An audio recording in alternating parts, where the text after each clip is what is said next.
इथं ट्रक चांगलीच गुंतून बसली होती, नुसती चाकच फिरत होती. ड्रायव्हरला तर काय ट्रक मागं जायना काहीच व्हायना. ड्रायव्हर लय खतरनाक दिसत होता काय माहिती. तर राम राम मंडळी. आज घरी जाता जाताच एक ट्रक दिसली आम्हाला. ड्रायव्हर ह्या रोडला यायचं होतं, कॉर्नर मारायला गेला पण काय ड्रायव्हरला टर्नच नाही बसला. ड्रायव्हरने डायरेक्ट वावरात गाडी घातली. तो वावरातून बाहेरच गाडी निघाली. शेवटी ड्रायव्हरने पुढूनच गाडी काढली. ड्रायव्हर खतरनाक दिसत होता. काही घरी आल्यानंतर ते वेद्याबाईने ती पतंग उडीत होती. वेद्याबाईने बिना शापटाचंच पतंग इतक्यावर लावलं होतं की फोनमध्ये बी दिसत नव्हतं. मग झूम करून बघितलं तेव्हा दिसले. वेद्याबाईला म्हणलं कर बनती उन्हात आणच. मग काय त्यानंतर आलो मका न्यायला.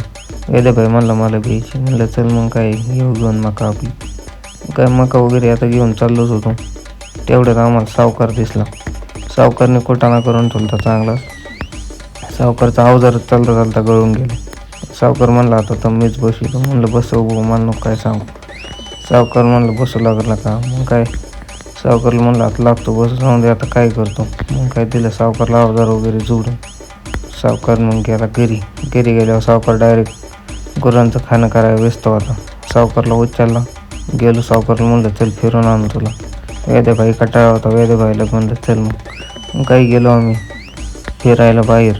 चला तर मग भेटू उद्याच्या ब्लॉगमध्ये. राम राम मंडळी.